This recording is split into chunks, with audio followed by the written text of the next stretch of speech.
So I want to start off by showing you all of this picture. What do we see in this picture? Well, we see this girl who appears to be injured, right? We see bandages covering her body, and we see her foot in a boot. She says that she fell down the stairs and that she's okay. One of her friends offers to hold her backpack for her, and the other one asks her how she's doing. Let's call this girl Amy. Amy feels strongly supported by her friends as she goes to school. Let's fast forward a couple of months later. We see Amy again with her friends. They're smiling and talking, and Amy seems to appear like she is healed. So Amy must be fine now, right? What if I told you that Amy was actually struggling with depression? What if I told you that Amy cried herself to sleep every night, hoping to feel something in the morning, but knowing that the feeling of emptiness would not escape her overnight?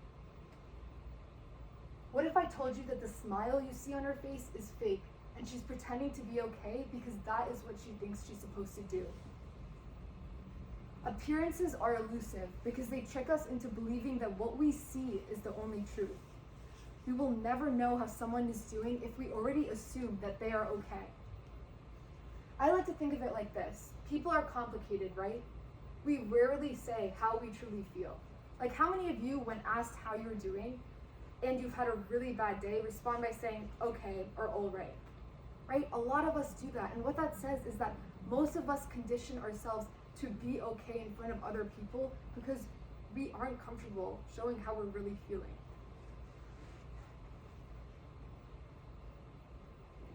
Conversations about mental health center on trust and vulnerability. We need to be able to feel like the person we're confiding in has our best interests at heart and that they won't judge us for sharing something intimate about ourselves. One of my favorite researchers, Brene Brown, says in her TED Talk, in our culture, we associate vulnerability with emotions we want to avoid, such as fear, shame, and uncertainty. Yet we too often lose sight of the fact that vulnerability is also the birthplace of joy, belonging, creativity, authenticity, and love. Too often we shy away from the difficult conversations because we are afraid of showing our raw, unedited selves to someone else. But in my experience, the most beautiful and meaningful friendships center on vulnerability. We feel seen and heard in ways that we can't even imagine. My passion for mental health advocacy actually stems from personal experience with mental illness. Oh, did I not change? Oh, it did? Okay, cool. When I was about 14 years old, I was diagnosed with something called pediatric acute onset neuropsychiatric syndrome. I know that seems like a mouthful, so we can call it PANS for short. As a 14-year-old girl, I had a lot on my plate. I was struggling, obviously, with a social life and maintaining academics and sports, and on top of that, this was just an added barrier.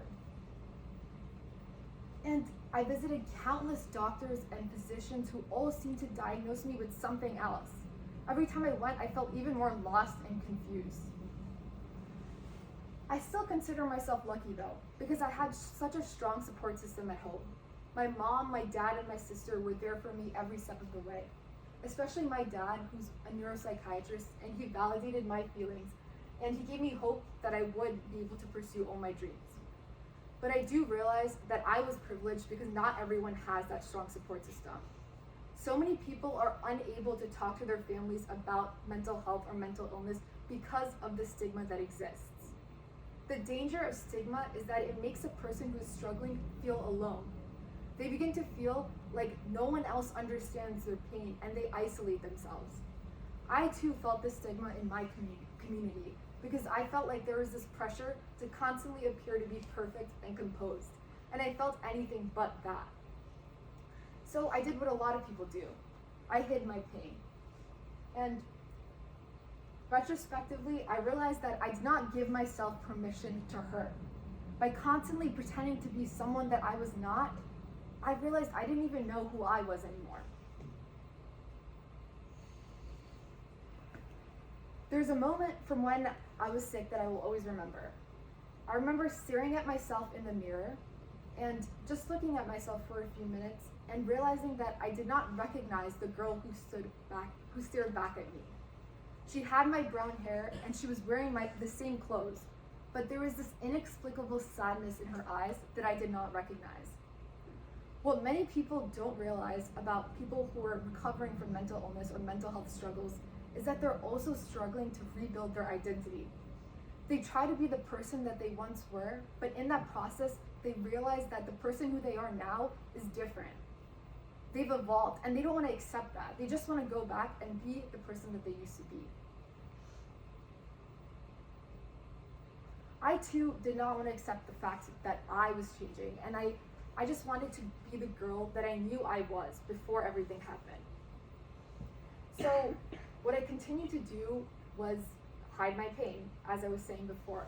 But in that process, I realized that there was this inner rebellion going on between the past me and the present me. I didn't know who I wanted to be anymore. And it wasn't until later that I realized that I could integrate the girl I used to be into the girl that I was becoming. And in that process, I learned so much about myself, and I began to love myself again, which I hadn't in a long time. And after recovering, I also realized that I had a deep passion for mental health advocacy. So I decided to join an organization called Active Minds. Active Minds is the nation's premier organization advocating for student mental health. Active Minds has taught me so many things, and I've had the privilege to share my story with many media outlets. And just the best thing about this is that I'm able to share my story, but also remind people that they're not alone and that their pain is valid. One of the many things I learned from Active Minds is a technique they like to call VAR, or validate, appreciate, refer. I know we've all been in situations where someone close to us has confided in us about a personal struggle, whether that be mental health related or not. We might find ourselves struggling to come up with the right words to say, but we need to remember that we don't need to be an expert, we just need to be there. So VAR is an excellent guide to help us guide these conversations about how we can be there for someone who's confiding in us. So the first step in VAR is validate. We want to make sure that the person understands that they have the right to feel happiness and joy as much as they have the right to feel sadness and confusion. All feelings are valid. So some things we can say to validate that person's feelings are, that sounds difficult, or I hear you, I believe you, and that makes sense. And the next step is appreciate. In a society that actually condemns vulnerability and treats it as a weakness, we need to remind the person who's struggling that vulnerability is a strength. And we need to appreciate their courage in being vulnerable. So some things we can say to them are, thank you for being open with me. You are not alone. I'm here if you need to talk, and thank you for sharing. The final step in VAR is refer. Give it a second. Okay. And in this step, we just want to make sure that the person who is struggling realizes that there's a whole community of people and there's so many resources available to them. Often we feel like when we're going through something that we are alone and that no one else understands what's happening. And that feeling of isolation results in us not seeking help and treatment. So as a friend, we want to remind that person that as a college student especially, there's the campus counseling center and the wellness center, and these resources are there to help us. So some things we can say are, would you be open to talking to a campus counselor at the wellness center? Or do you think it might be helpful to talk to someone, I can come with you? Or what's one thing that would make a big difference for you? Okay.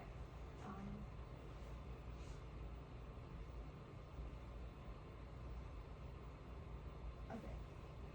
So I just want to end with a message that I wrote to my younger self. I like to write a lot, so especially during this time, I wrote about everything that was happening. And this was one thing that I just want to share with all of you. And that message is this. As you grow older, there will be periods in life where you will question your identity. You will compare yourself to other people who seem more intelligent or more attractive than you. You will feel as if you don't have what it takes to make an impact on the world. You will feel excited about the future, but you will also feel a sense of anxiety about everything that's about to happen. And I just want you to remember that life will not be easy, but I can promise you that it will be beautiful.